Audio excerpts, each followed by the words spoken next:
2020년 11월 16일 월요일, 오늘은 룻기 4장 1절부터 6절까지 말씀입니다.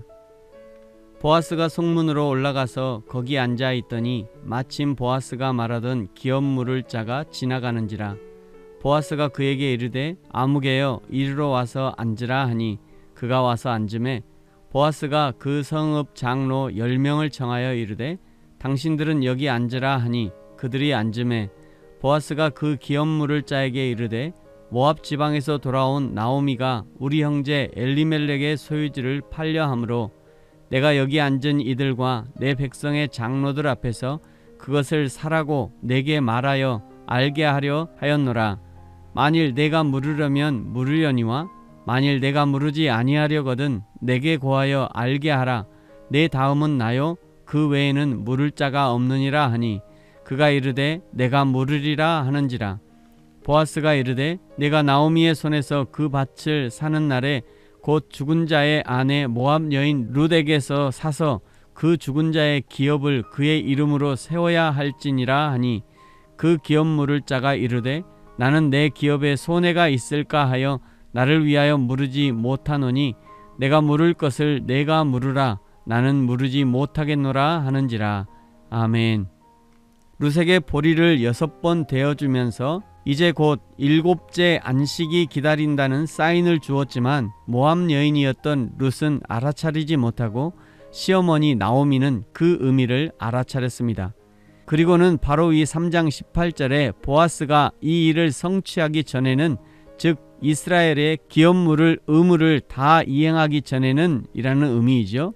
이 일을 성취하기 전에는 쉬지 아니하리라 예견합니다. 나오미가 예견한 보아스의 성품, 즉 자신이 계획한 일을 이루기까지 쉬지 않을 것이라는 보아스의 성품은 여호와 하나님을 닮았다는 것을 알 수 있습니다. 시편 36편 5절 말씀, 여호와여 주의 인자하심이 하늘에 있고 주의 성실하심이 공중에 사무쳤으며, 시편 121편 4절 말씀, 이스라엘을 지키시는 자는 졸지도 아니하시고 주무시지도 아니하시리로다 표현합니다. 여호와 하나님은 하나님의 일을 이루기 위해 쉬지 않으시는 분이고 또한 예루살렘 회복을 위해 쉬지 않으시는 분이며 장차 올 새 예루살렘을 위해서도 쉬지 않고 지금도 일하고 계시는 분입니다. 보아스처럼 하나님의 사람들은 하나님의 성품을 닮아가게 됩니다. 하나님의 성실하심처럼 하나님의 사람들은 성실합니다. 하나님의 진실하심처럼 하나님의 사람들은 진실합니다. 하나님의 변함없으심처럼 하나님의 사람들은 상황과 형편에 따라 변하지 않는 신실한 믿음을 가지고 있습니다. 저와 여러분이 여호와 하나님을 닮아가게 되기를 축복합니다. 보아스가 자신보다 앞선 기업 물을 자를 성문에서 만나 불러 세우고, 그리고 2절에 증인 10사람도 초청합니다. 3절에 보아스가 엘리멜렉의 가문과 모압 여인 룻의 상황을 자세히 설명하자 4절 끝에 보아스보다 앞선 사람이 자신이 기업을 물으겠다 선뜻 자원합니다. 그러자 보아스가 다시 조금 더 자세한 기업 물을 자의 의무를 설명합니다. 5절 기업 물을 자의 의무를 모압 여인 룻에게 행해야 한다. 그러자 그 사람이 매우 실망스러운 결정을 내립니다. 6절 그 기업 물을 자가 이르되 나는 내 기업에 손해가 있을까 하여 나를 위하여 물으지 못하노니 내가 물을 것을 내가 물으라. 나는 물으지 못하겠노라 하는지라. 하나님이 이스라엘에 허락하신 규례, 즉 이스라엘의 가문을 잇게 하는 기업 물을 자의 의무를 내 기업에 손해가 있을까 하여 물으지 못하겠다고 하면서 포기해버립니다. 그러면서 보아스에게 그 의무를 넘겨주죠.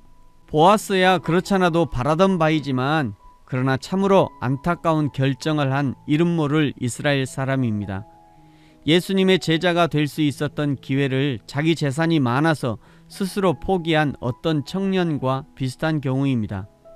우리도 인생을 살면서 하나님이 주시는 여러 기회들이 많이 있는데 많은 사람들이 기회를 놓치고 맙니다.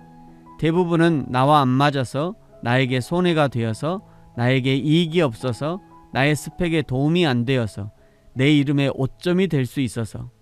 그래서 섬김의 기회를 놓치고 봉사의 기회를 놓치고 쓰임받을 기회를 놓치고 하나님의 영광을 드러낼 기회를 놓치고 하나님의 교회를 세워가는 일을 놓치고 하나님의 선교를 감당할 기회를 놓치고 맙니다. 우리가 안 한다고 하나님의 일이 안 되는 것이 아닙니다. 우리가 교회를 포기해도 하나님은 결코 교회를 포기하지 않습니다. 우리가 전도와 선교를 포기해도 하나님은 결코 전도와 선교를 포기하지 않으십니다. 우리가 해야 할 것은 그것이 나의 시간을 빼앗고 나의 물질이 나가게 하고 나의 시간을 소비한다 해도 그것이 하나님이 기뻐하시는 일이라면 기쁨으로 감당할 수 있어야 합니다. 그것이 하나님의 일하심에 동참하는 영광을 얻는 일입니다. 사랑하는 성도 여러분, 저와 여러분이 기쁨으로 하나님의 일하심에 동참하는, 그리하여 하나님께 칭찬받는 저와 여러분이 되어지기를 예수님의 이름으로 축복합니다. 아멘.